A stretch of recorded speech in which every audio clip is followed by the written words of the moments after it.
Morning, I'm Matt Sullivan. Welcome to our first Coffee and Connections here on Friday morning. I'm happy to be here today to talk to you about two specific projects that we're working on in the Planning and Development Department right now. The first one, go through a brief presentation with you on, that's the master plan effort, and the second one is the Route 28 project, and there are two components to that. The second of which I'll talk to you about today, which is outside of the Pickering Corner intersection, which you may be familiar with downtown. So I'll talk about the rest of the Route 28 corridor. But I wanted to start today by talking about the master plan, which is a massive project, not only for my office, but also for the town of Wolfeboro. It's a comprehensive planning effort that's done generally once every 10 years by New Hampshire communities. In the case of Wolfeboro, the last master plan was done in 2007. But I wanted to start off by sort of giving you an idea of what a master plan is. And I do have this presentation that I'll sort of have you follow along with to get a better understanding of how we've done the master plan in the town of Wolfeboro and how we'll be doing it this time around as well. So the first thing you need to know is that the master plan is an advisory document. And I'll explain why that's different from a lot of other things that the Planning and Development Department uses. We use a zoning ordinance and different regulations to determine how growth happens in the community. And those things are legally binding, and a master plan isn't that. It's more of a visionary document that provides a shared vision for the community into the future. And as I say here, it sort of forms the foundation for how we do other planning documents, including that zoning ordinance, site plan regulations, subdivision regulations, our capital improvements plan, which is critical for getting warrants together and getting projects done in the community, and other strategic planning documents like our public safety building study and other capital facilities planning that we do outside of that. So again, while it's not legally binding, it's really important because it's an incredibly important advisory document for a lot of the things that we do both in this department and outside. So we ask a couple questions as part of the master plan. They're really, really big questions, and everybody has a different sense of how to answer these questions, and that's why we try to get a lot of people involved in our process. So the first one we ask is, what does the community look like today? What things are happening right now? What are the problems? What are the strengths? What are the weaknesses of the community? What things do we know to be happening now and over the last sort of 10-year period since that last master plan was done? Second question we ask is, what is the direction or the vision for the community 5, 10, 20 years into the future? It depends, again, for every person, this is a little different what their vision is. Typically, we urge people to look at a 10-year vision because that's sort of the way that we update our master plan. But that's the second question we ask. Third question is the most important one of a master plan. It's sort of the meat and potatoes, if you will. And that's how do we actually go about getting to that vision that we have identified for 10 or 20 years. So sort of some actual things that we will plan to do in the future to get towards that. So that's really, really important. Now, those are the three big questions. The master plan includes a couple different things. Again, I talked about assessments of what our existing resources are, projections of what future things might happen, conditions, needs, population, those sorts of things that have a big impact on community growth, what our collective goals and desires actually are, and then we work on really translating those community values and that vision I talked about into the concrete action steps I mentioned just a second ago.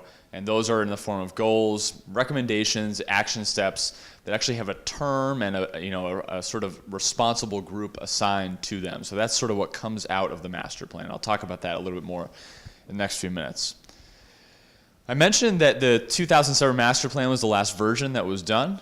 This is sort of just the way that the master plan was structured, and generally we structure our master plans by chapters. The chapters we chose then are listed here: arts and culture, community facilities, economic base, future land use, greater downtown, health and human services, housing, infrastructure, recreation, population, and transportation. But most importantly, you see at the bottom here, the implementation section. Those are those goals and recommendations that we're actually working on the 10 years that follow the master plan to make sure that we work towards that shared vision. And this is just the cover page of the 2007 plan as it was done at that time. The vision I won't read. What I think I do want to point out about this, though, is that the 2007 vision was nearly identical, and I mean almost to the word, of the 1996 vision. And what that shows is that the vision of the community and a lot of the things that we're striving for, they haven't changed over time. And that's not to say that we haven't worked towards that vision, but it is to say that we have the same priorities. At least in 2007, we had the same priorities that we had in 1996. I can say that We've had our master plan forum earlier this year, and in discussions about our existing vision statement, it seems that the vision statement may be very similar for this iteration of the master plan in 2018. So again, we see that the vision itself has not changed in a big way, which I think is important. And it's good to start off our master plan process with a common vision that we all understand. So I think that's a really positive step. One thing I want to say, though, when from all of this discussion today, I think the one thing I want to leave you with is that the biggest thing about the 2007 master plan that is different from other master plans that you'll see around the state, and I mean this, I've done work in other communities, I think this is unique to the town of Wolfeboro, and that is that things got done. In so many communities, and you may be able to see in the frame of reference here, that we have plans on our shelves here that sort of sit here when we have our meetings, we pull them off every so often. That didn't have it happen with the 2007 master plan. The 2007 master plan was used. The implementation that I talked about, those actions and recommendations, people actively tracked those for years following and actually worked to complete those things with projects on the ground. And I want to give you a few examples of what I'm talking about. I would want to mention, too, first, that there are a lot of groups that can be thanked for a lot of that work that was done. The Master Plan Implementation Committee, Planning Board, Capital Improvements Committee, town management, department heads, town staff, really everybody, all of the stakeholders that were involved in that 2007 plan and then after really were critical for getting those projects done. But let's take a look at what exactly I'm talking about. So what I've done here is sort of show, an example of a goal and recommendation from that 2007 plan. In this case, this is a Greater Downtown chapter that was done in 2007, and it talked about encouraging improvements at the dockside area and at the railroad station. You may know, I've only been here for a few years, but if you were here back in 2007, the dockside area and the railroad station area looked much different than they do today. There was not, I don't want to say dilapidated, but there were certainly some conditions down there that needed to be improved. The Public Works Department has been integral in making those improvements, and now we have these two incredible areas that continue to improve through additional projects.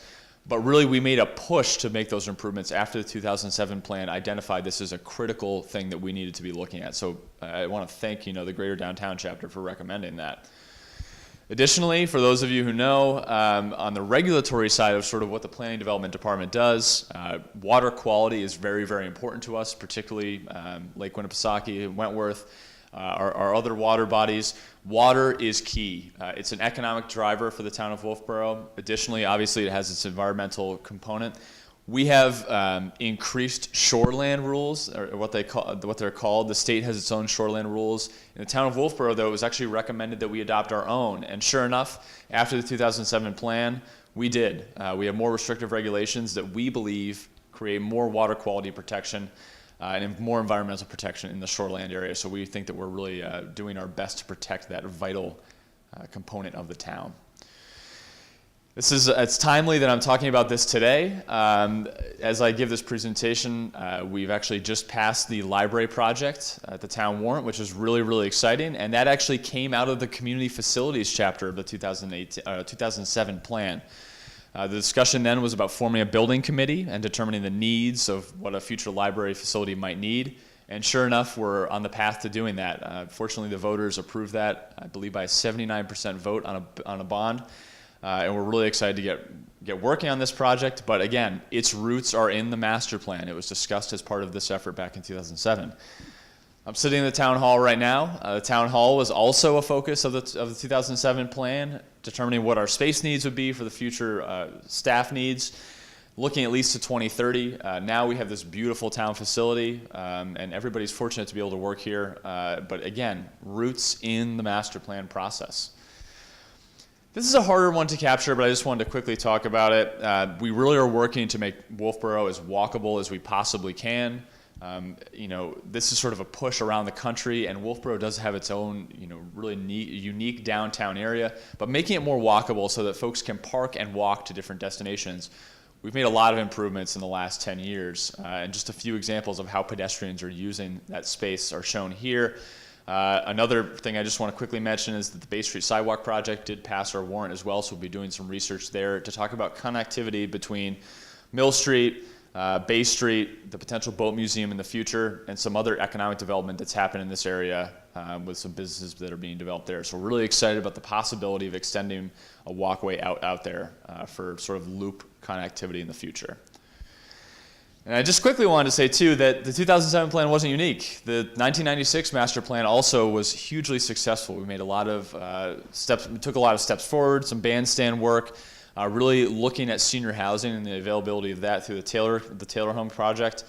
Sewell Woods, and then again, additional improvements at Dockside were recommended as part of that 96 master plan, and we've done a lot of work. So again, if there's one thing I could leave you with on the master plan, it's really that we get things done when they're identified within that plan, and that's unique about Wolfeboro.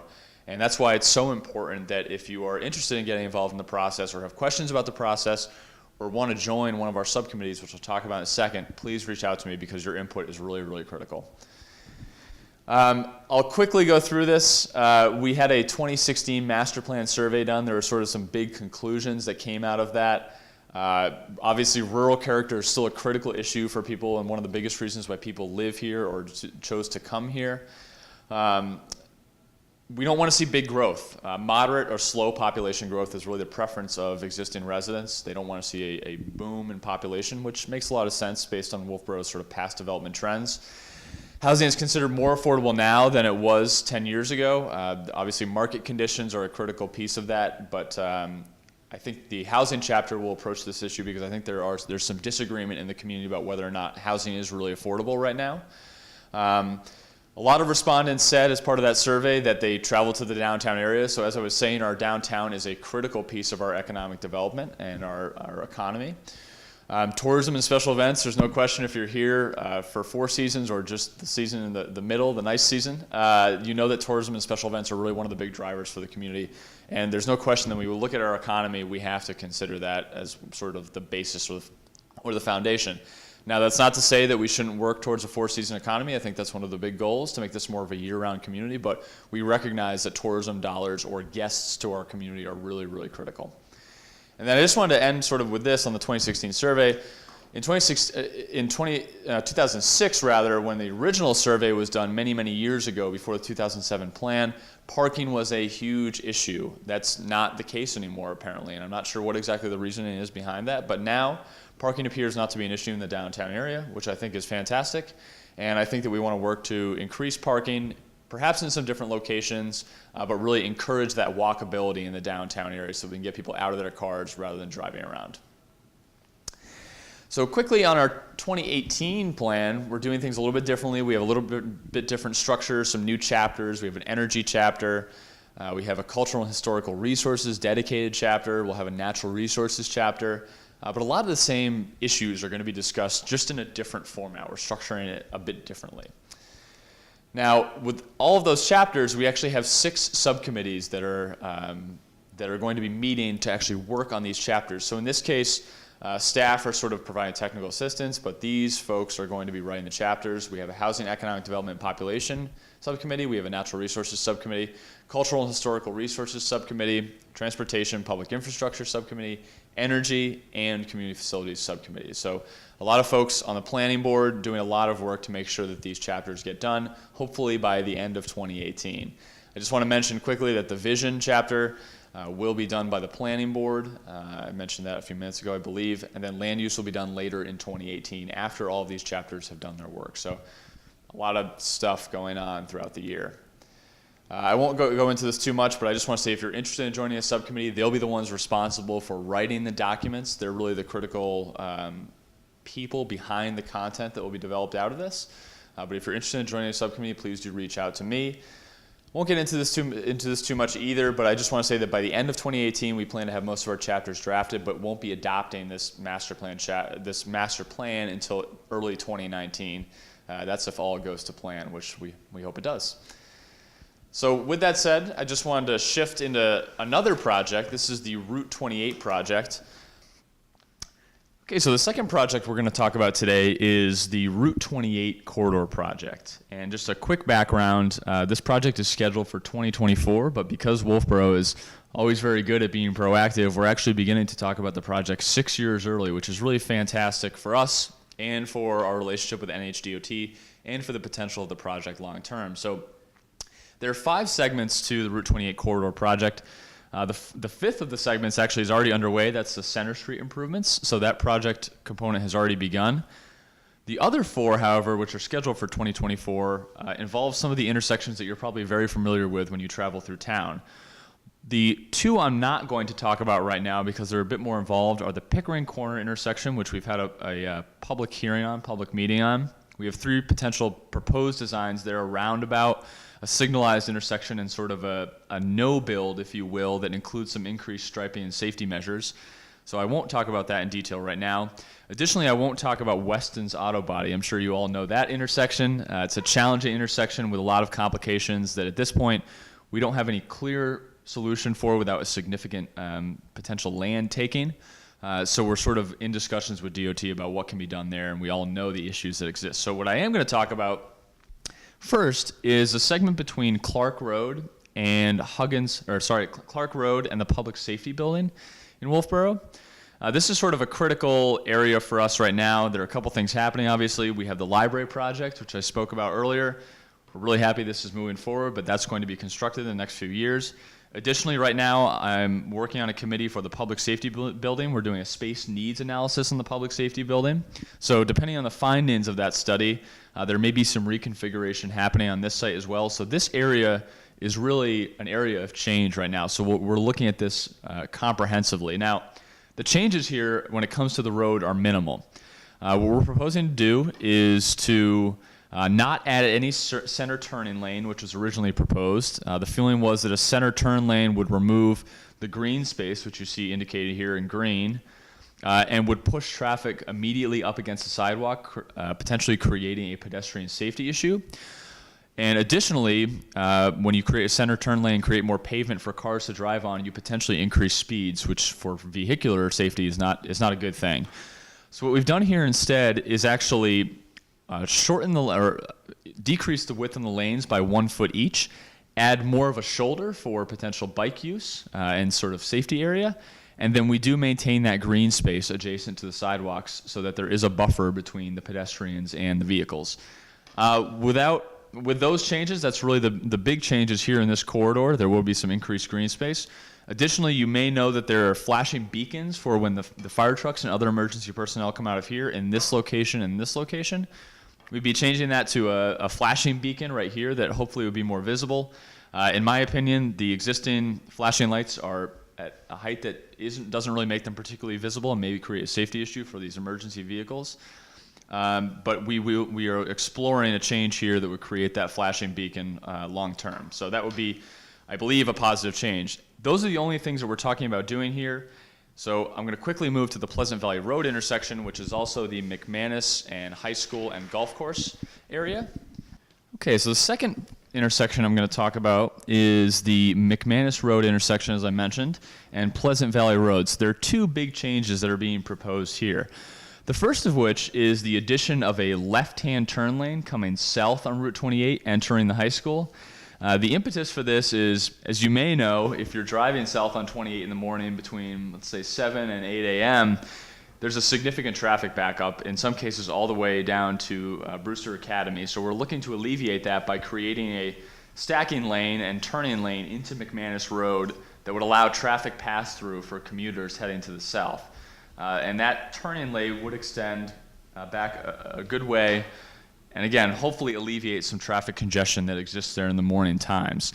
Additionally, you may know this is a yield right now coming off of Pleasant Valley Road. In some cases, there are some safety concerns. Folks really speed up here to either beat the car coming up South Main Street, or these folks are confused about what the traffic pattern here is. So what we're proposing to do here is actually eliminate that and tee this up, if you will, and create a stop line intersection here. Again, that removes the yield and does create a stop sign. However, we believe that it increases the safety of the intersection. One thing I want to point out is this is existing space that's used by that road area. It will become a green space.